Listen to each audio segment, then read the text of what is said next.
بسم اللہ الرحمن الرحیم۔ ٹیکسٹ بک اسلامیات Punjab text book board Lahore, صفحہ نمبر 50 تا 51، باب یونٹ الجزء الثانی من هذه الحدیث۔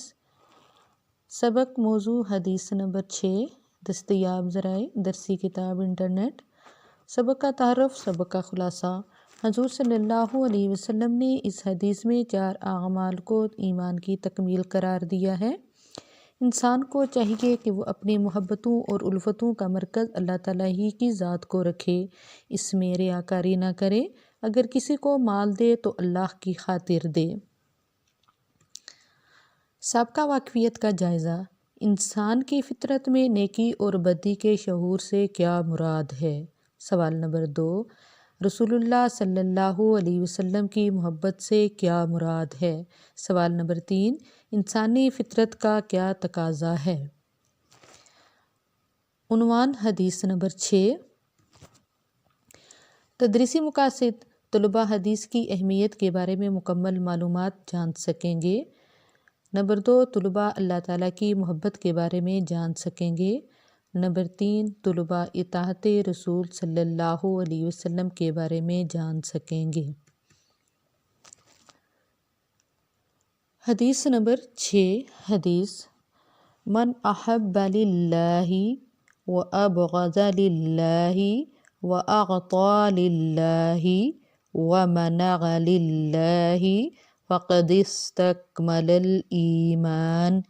اس کا ترجمہ: جس نے اللہ تعالیٰ کے لیے محبت کی اور اللہ تعالیٰ ہی کے لیے بغض رکھا اور اللہ تعالیٰ ہی کے لیے عطا کیا اور اللہ تعالیٰ ہی کے لیے روکا تو تحقیق اس نے ایمان مکمل کر لیا۔ نبی کریم صلی اللہ علیہ وسلم نے فرمایا۔ اس حدیث کے 4 حصے ہیں۔ نمبر 1، انسان کسی سے محبت کرے تو اللہ تعالیٰ کے لیے۔ نمبر 2، کسی سے بغض رکھے یعنی دشمنی رکھے تو اللہ تعالیٰ کے لیے۔ نمبر 3، کسی کو عطا کرے تو اللہ تعالیٰ کے لیے۔ نمبر 4، کسی کو کچھ دینے سے ہاتھ روکے تو صرف اللہ تعالیٰ ہی کے لیے۔ نبی کریم صلی اللہ علیہ وسلم نے فرمایا کہ جس انسان کے اندر یہ 4 چیزیں پائی جائیں گی تو تحقیق اس کا ایمان مکمل ہو گیا۔ اب نمبر 1، اللہ تعالیٰ ہی سے محبت کرنا، اللہ تعالیٰ ہی کے لیے محبت کرنا، اس سے کیا مراد ہے کہ مسلمان ہونے کے ناطے ہمارا یہ اخلاقی فرض ہے کہ ہم جس سے محبت کریں اللہ کی رضا کی خاطر کریں، اللہ کے دوستوں سے محبت کریں۔ اللہ کے دوست کون ہیں بیٹا؟ اللہ کے دوست یہ ہیں کہ رسول اللہ صلی اللہ علیہ وسلم نے فرمایا کہ انبیاء، صحابہ کرام، شہداء، صالحین، اولیاء، مجاہدین، صدیقین اور حلال روزی کمانے والے اللہ تعالیٰ کے دوست ہیں۔ حدیث نبوی صلی اللہ علیہ وسلم ہے کہ دین کے علماء اور طلباء کو حضور صلی اللہ علیہ وسلم نے اپنا اور اللہ کا دوست قرار دیا ہے، یعنی جو لوگ دین کا علم حاصل کر رہے ہیں اور جو لوگ دین کا علم سکھا رہے ہیں، یہ دونوں اللہ کے دوست ہیں۔ پھر نبی کریم صلی اللہ علیہ وسلم نے فرمایا کہ افضل عمل اللہ کی خاطر محبت کرنا اور افضل عمل اللہ ہی کی خاطر بغض رکھنا ہے۔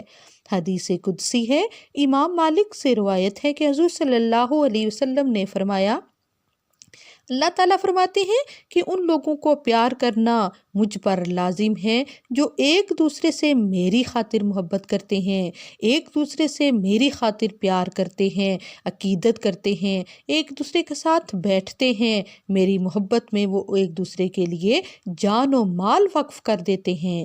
یہ اس سے مراد ہے اللہ تعالیٰ کی محبت۔ دوسرا حصہ اس کا ہے، کسی سے بغض رکھے یعنی دشمنی رکھے تو اللہ تعالیٰ ہی کے لیے۔ اس سے کیا مراد ہے کہ مومن کسی سے ذاتی دشمنی بغض نہیں رکھتا، اس کی دشمنی صرف اللہ تعالیٰ کے دشمنوں سے ہوتی ہے۔ یعنی اللہ کے دشمن کون ہے بیٹا؟ اللہ کے دشمن ہیں کفار، مشرک، منافق، فاسق، فاجر، بے حیا، جھوٹ بولنے والے، یہ سب اللہ تعالیٰ کے دشمن ہیں۔ جب اللہ ایسے سرکش اور ظالم لوگوں کو پسند نہیں کرتا تو ہم کیوں ان کو پسند کریں؟ حضرت ابراہیم علیہ السلام کا اپنی قوم سے ایک مکالمہ، یعنی انہوں نے اپنی قوم سے یہ فرمایا کہ اللہ تعالیٰ نے یوں بیان فرمایا ہے، ترجمہ: ہم میں اور تم میں اس وقت تک دشمنی رہے گی جب تک تم ایک اللہ پر ایمان نہیں لاتے۔ آپ صلی اللہ علیہ وسلم نے فرمایا، افضل عمل اللہ کے نزدیک اللہ کی خاطر محبت کرنا اور افضل عمل اللہ کی خاطر بغض رکھنا، یعنی نفرت رکھنا ہے اللہ کے دشمنوں سے۔ یہ ہے اللہ کی خاطر بغض۔ اب نمبر 3، کسی کو کچھ عطا کرے تو اللہ تعالیٰ ہی کے لیے۔ اب اس کا کیا مطلب ہے کہ مومن اپنا مال اللہ کی راہ میں صرف اللہ کو راضی کرنے کے لیے خرچ کرتا ہے، ریاکاری یا دکھاوا نہیں کرتا۔ زکوٰۃ، صدقہ اور خیرات اسی وقت قبول ہوتے ہیں جب مقصد صرف اللہ کو راضی کرنا ہو۔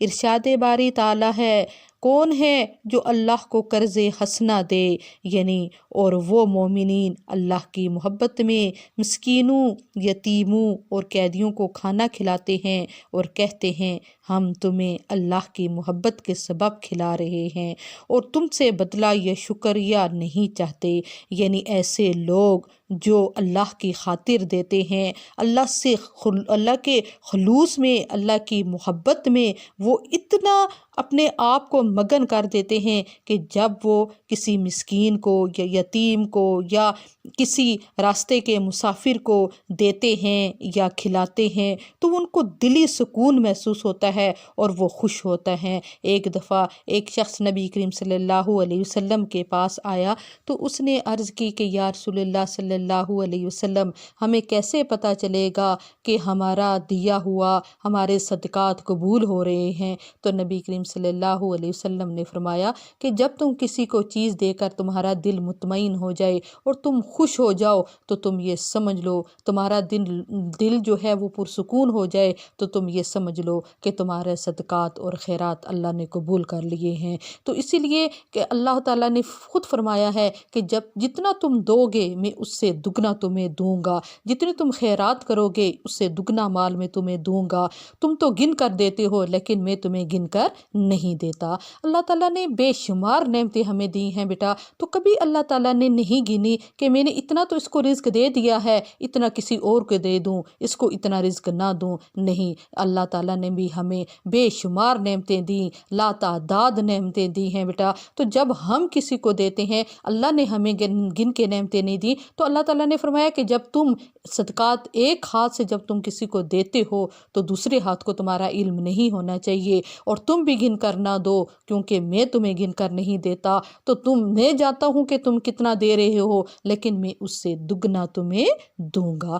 تو اسی لیے اپنے ہاتھوں کو کشادہ رکھو، اپنے ہاتھوں کو بڑا، ہم کہتے ہیں نا، ہمارے بڑے کہتے ہوتے ہیں نا کہ اب اس کا ہاتھ بڑا ہے۔ ہاتھ بڑا ہونے سے کیا مراد ہے بیٹا؟ سخاوت ہے۔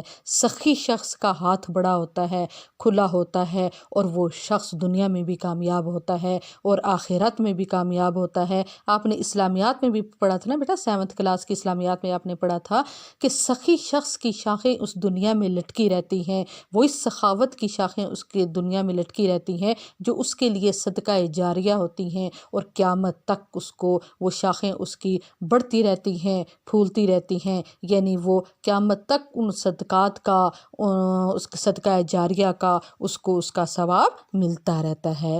اب نمبر 4 ہے، کسی کو کچھ دینے سے ہاتھ روکے تو صرف اللہ تعالیٰ ہی کے لیے۔ اب اس سے کیا مراد ہے؟